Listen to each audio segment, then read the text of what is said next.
नमस्कार. कोणत्याही राष्ट्राच्या विकासाची प्रक्रिया ही त्या राष्ट्रामध्ये असणाऱ्या पायाभूत सेवासुविधांच्या उपलब्धतेवर अवलंबून असते. या पायाभूत सेवासुविधा जेवढ्या विस्तृत प्रमाणात उपलब्ध असतील, मजबूत असतील, तेवढं ते राष्ट्र वेगाने विकसित होत जातं. विकसनशील आणि गरीब राष्ट्रामधील नागरिक अनेक वेळा विकसित राष्ट्रांमध्ये जाण्यासाठी इच्छुक असतात. भारतामधील अनेकांना शिक्षणाच्या निमित्तानं, रोजगाराच्या निमित्तानं अमेरिकेमध्ये जायचं असतं, जर्मनीमध्ये जायचं असतं, जपानमध्ये जायचं असतं. यापैकी ज्या नागरिकांना अशा प्रकारे विकसित राष्ट्रांमध्ये जाण्याची संधी मिळते, त्यातील नागरिक पुन्हा अनेक नागरिक त्या राष्ट्राचेच नागरिक बनून राहण्यासाठी प्रयत्नशील असतात. त्यांना तिथेच कायमचं राहायला आवडतं. आपल्याकडे सुद्धा आपल्या नेहमीच्या अनुभवातलं उदाहरण म्हणजे अनेक ग्रामीण भागातील नागरिक किंवा कुटुंब शहरी भागामध्ये स्थलांतरित होण्यासाठी इच्छुक असतात. अनेक वेळा आपल्याला असा अनुभव येतो की लोकांचे व्यवसाय किंवा नोकऱ्या ग्रामीण भागामध्ये असतात, मात्र त्यांची कुटुंब त्यांनी शहरी भागांमध्ये स्थलांतरित केलेली असतात. याचं महत्त्वाचं कारण म्हणजे शहरी भागामध्ये उपलब्ध असणाऱ्या पायाभूत सेवासुविधा आणि त्याच्या आधारावर निर्माण होणाऱ्या वेगळ्या प्रकारच्या संधी, विकासाच्या संधी. यामुळे लोक ग्रामीण भागामधून शहरी भागामध्ये आणि विकसनशील आणि गरीब राष्ट्रांमधून विकसित राष्ट्रांमध्ये जाण्यासाठी किंवा स्थलांतरित होण्यासाठी इच्छुक असतात.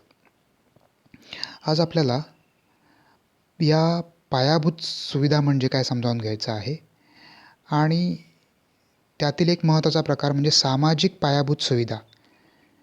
त्यांची एकंदरीत विकासामध्ये काय भूमिका असते हे आपण आत्ता थोडक्यात समजावून घेणार आहोत. अगोदर आपण बघूया पायाभूत सुविधा म्हणजे नेमकं काय. समाज अथवा उद्योग कार्यरत होण्यासाठी आवश्यक असणारी मूलभूत संघटनात्मक रचना आणि सुविधा. कोणताही समाज फंक्शन होण्यासाठी, कार्यरत राहण्यासाठी किंवा एखादा उद्योग कार्यरत होण्यासाठी, एखादा व्यवसाय कार्यरत होण्यासाठी काही मूलभूत गोष्टींची आवश्यकता असते.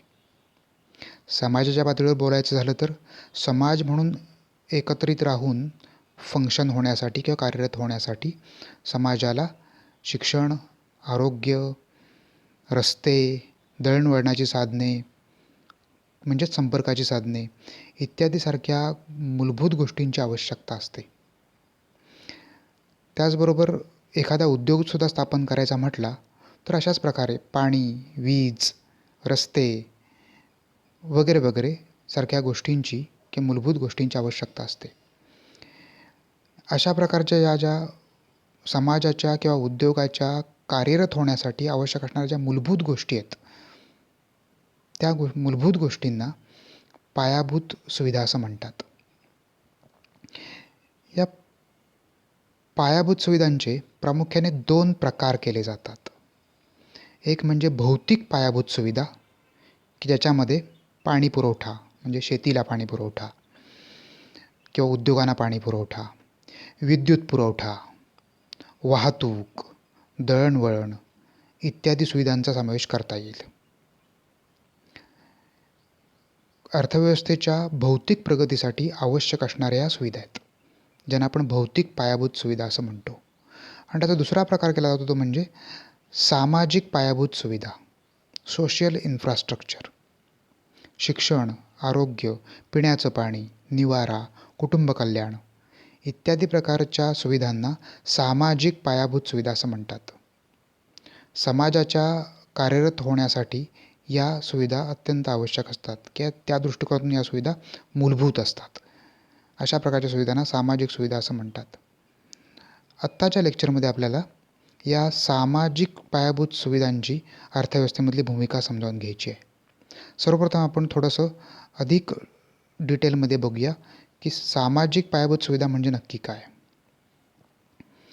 मानवी विकासासाठी आवश्यक असणाऱ्या मूलभूत सुविधा. पहिली गोष्ट म्हणजे या मूलभूत सुविधा आहेत, बेसिक गोष्टी आहेत. आणि दुसरी गोष्ट म्हणजे या मानवी विकासासाठी आवश्यक आहेत. मानव व्यक्तिगत पातळीवर, कौटुंबिक पातळीवर आणि सामाजिक पातळीवर विकसित होण्यासाठी आवश्यक असणाऱ्या अशा काही मूलभूत गोष्टी आहेत की ज्यांना आपण सामाजिक पायाभूत सुविधा असं म्हणतो, सोशल इन्फ्रास्ट्रक्चर असं म्हणतो, किंवा समाज जीवनाची गुणवत्ता उंचावण्यामध्ये महत्त्वाची भूमिका पार पाडणाऱ्या पायाभूत सुविधा. आपल्याला 3 पातळ्यांवरचं जीवन आपण जगत असतो. एक वैयक्तिक जीवन की आपलं वैयक्तिक लाईफ जीवन, कौटुंबिक जीवन आणि सामाजिक जीवन, असं 3 पातळ्यांवर आपण नेहमी जीवन जगत असतो. व्यक्तींचं मिळून कुटुंब बनतं आणि कुटुंबांचे मिळून समाज बनत असतो. त्यामुळे वैयक्तिक जीवनामध्ये जशी आपल्याला जीवनाची गुणवत्ता आपण शोधत असतो, वाढवण्यासाठी प्रयत्न करत असतो, तेच कौटुंबिक पातळीवर सुद्धा कुटुंब म्हणून आपली जीवनाची गुणवत्ता वाढवण्यासाठी, कुटुंबातल्या सर्व सदस्यांचं जीवनमान उंचावण्यासाठी आपण प्रयत्नशील असतो. तसंच समाजाचं जीवनमान उंचावण्यासाठी सुद्धा आपल्याला प्रयत्न करावे लागतात. समाजाचं जीवनमान म्हणजे जीवनाची गुणवत्ता उंचावण्यामध्ये काही गोष्टी महत्त्वाची भूमिका पार पाडत असतात. उदाहरणार्थ शिक्षण किंवा आरोग्य. आरोग्य ही गोष्ट जशी वैयक्तिक पातळीवर महत्त्वाची आहे, कौटुंबिक पातळीवर महत्त्वाची आहे, तशीच ती सामाजिक पातळीवर सुद्धा महत्त्वाची आहे. आरोग्य ही गोष्ट सामाजिक पातळीवर किती महत्त्वाची आहे हे आपल्याला सध्याच्या कोविड किंवा कोरोनाच्या साथीनं दाखवून दिलं आहे.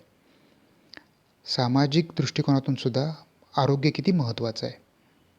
त्यामुळे ही समाजाच्या जीवनाची गुणवत्ता उंचावण्यासाठी ज्या मूलभूत किंवा पायाभूत सुविधा आवश्यक असतात त्यांना सामाजिक पायाभूत सुविधा असं म्हणतात.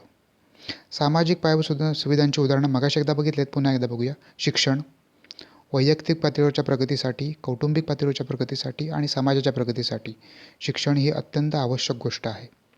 जो समाज शिक्षणाला अंगीकारतो तो समाज वेगाने विकसित होत जातो, पुढे जातो. जो समाज शिक्षणाकडे पाठ करतो तो समाज मागासलेला राहतो, विकासाच्या पातळीवर मागे राहतो. हे आपण अनेक वेळेला अनुभवतो. आरोग्य आरोग्य जसं वैयक्तिक पातळीवर आवश्यक आहे तसं सामाजिक पातळीवर सुद्धा आवश्यक आहे. त्यामुळे आरोग्य ही सुद्धा सामाजिक पायाभूत सुविधा आहे. पिण्याचं पाणी, मगाशी आपण इरिगेशन बघितलं होतं, शेतीला, उद्योगांना, त्याला आपण फिजिकल इन्फ्रास्ट्रक्चर, भौतिक सुविधा असं म्हणतो. परंतु लोकांना लागणारं पिण्याचं पाणी ही एक सामाजिक सुविधा आहे. निवारा, त्यानंतर कुटुंब कल्याण, कुटुंब कल्याणाच्या संदर्भातल्या गोष्टी, सर्व गोष्टी या सामाजिक सुविधेचा एक भाग आहेत. स्वच्छता, बघतो आपण अलीकडच्या काळामध्ये आपल्याकडे म्हणजे भारतामध्ये स्वच्छतेवर एक मोठा भर दिलेला दिसतो. राजकीय पातळीवर आणि सर्वच पातळ्यांवर स्वच्छतेला केंद्रस्थानी ठेवून अनेक कार्यक्रम अलीकडच्या काळात सरकारनं आखलेले आपण पाहतो. कारण स्वच्छता ही आरोग्यासाठी आवश्यक आहे आणि आरोग्य हे व्यक्तीच्या आणि कुटुंबांच्या चांगल्या फंक्शनिंगसाठी आवश्यक आहे. त्यामुळे स्वच्छता, सॅनिटेशन ही एक बेसिक मूलभूत सामाजिक सुविधा आहे.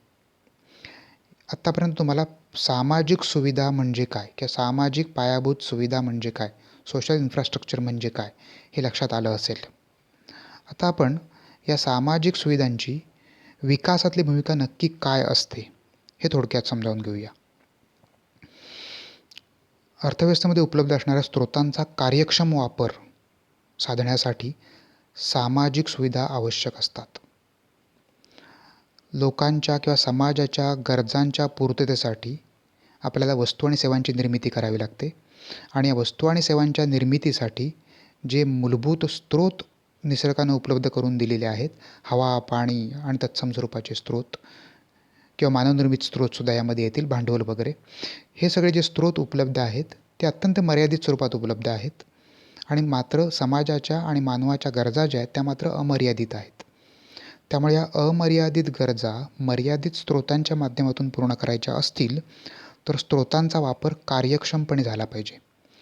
स्रोत टाकाऊ होता कामा नयेत की स्रोतांचा अकार्यक्षम वापर जर केला गेला, जर वाया घालवले स्रोत, तर त्यातून मानवाच्या पूर्ण किंवा समाजाच्या पूर्ण गरजा पूर्ण होणार नाहीत, अर्थव्यवस्थेच्या गरजा पूर्ण होणार नाहीत. त्यामुळे स्रोतांचा कार्यक्षम वापर साधण्यासाठी शिक्षण, आरोग्य यासारख्या सुविधा आवश्यक आहेत. कामगाराचं आरोग्य चांगलं असेल तर तो कामावर जाऊ शकेल, काम करू शकेल. आरोग्य चांगलं राहिलं नाही तर तो काम चांगलं नाही करू शकणार, उत्पादनामध्ये भर नाही घालू शकणार. आपण आत्ता कोरोनाच्या साथीमध्ये बघतोच आहोत. सगळं लॉकडाऊन झाल्यामुळे आपल्याला आता उत्पादन व्यवस्था ठप्प पडली आहे. त्यामुळे स्रोतांचा कार्यक्षम वापर साधायचा म्हटला तर सामाजिक सुविधा चांगल्या असल्या पाहिजेत. त्यानंतर अर्थव्यवस्थेमधल्या उत्पादनाची कार्यक्षमता वाढवण्यामध्ये सामाजिक सुविधा महत्त्वाची भूमिका बजावतात. पिण्याच्या पाण्याचे स्रोत, स्वच्छता, शिक्षण यासारख्या सुविधांमुळे आपोआपच उत्पादनाची कार्यक्षमता वाढते. चांगल्या कार्यक्षमतेसाठी सामाजिक सुविधा चांगल्या असायला हव्यात. लोकांना चांगलं शिक्षण लोकांमध्ये चांगली कौशल्य निर्माण करतं आणि चांगली कौशल्य कामगारांना किंवा लोकांना चांगल्या उत्पादन क्षमतेमध्ये चांगल्या रीतीनं भर घालण्यासाठी उपयोगी पडतात. त्यामुळे उत्पादनाची कार्यक्षमता वाढवण्यासाठी ह्या सामाजिक सुविधा महत्त्वाची भूमिका बजावत असतात. त्यानंतर लोकांचं राहणीमान, समाजाचं राहणीमान उंचावण्यामध्ये सुद्धा या सर्व सामाजिक सुविधा महत्त्वाची भूमिका बजावतात. सामान्य राहणीमान टिकवून ठेवण्यामध्ये सुद्धा सामाजिक सुविधा महत्त्वाची भूमिका बजावत असतातच. परंतु राहणीमान उंचावण्यासाठी सुद्धा स्वच्छतेसारख्या किंवा आरोग्यासारख्या, शिक्षणासारख्या सुविधा महत्त्वाची भूमिका बजावत असतात. त्यानंतर जीवनाची गुणवत्ता राखणे. समाजाच्या जीवनाची, मगाशी म्हटलं तसं, वैयक्तिक जीवन, कौटुंबिक जीवन आणि समाज जीवन या तिन्ही पातळ्यांवर जीवनाची गुणवत्ता राखण्यासाठी, चांगलं जीवन जगण्यासाठी सामाजिक सुविधा उपलब्ध असायला हव्यात किंवा महत्त्वाची भूमिका पार पाडत असतात. त्यामुळे जीवनाची गुणवत्ता राखण्यामध्ये सामाजिक सुविधांची भूमिका महत्त्वाची असते. आर्थिक वृद्धीला प्रेरक. उत्पादन वाढवल्यामुळे आपोआपच आर्थिक वृद्धीचा वेग वाढतो आणि त्यामुळे आर्थिक वृद्धीला एक प्रकारे प्रेरणा मिळते. चांगल्या सामाजिक सेवा सुविधा उपलब्ध असतील तर त्यातून उत्पादन प्रक्रिया वाढते.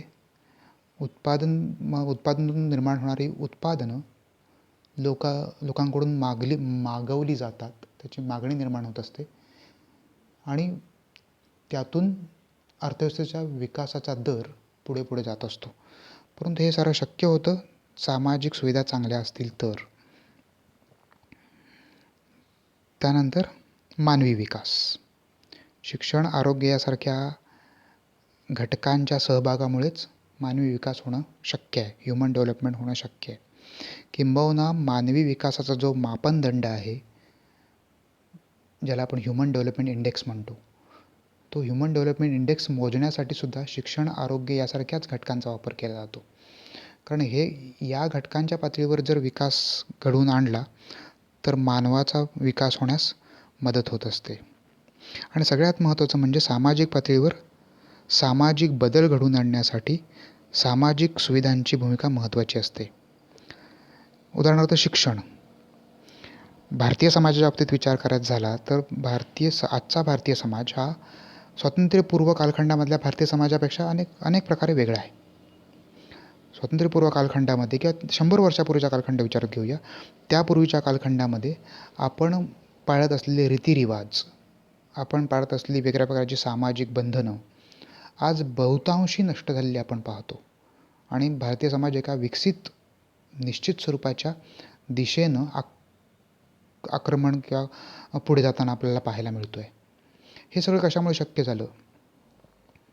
आपण अनेक प्रकारच्या रूढी, प्रथा, परंपरा सोडून दिल्या की ज्या आपण आज फॉलो करत नाही आहोत, पण 100 वर्षापूर्वी आपलेच पूर्वज फॉलो करत होते.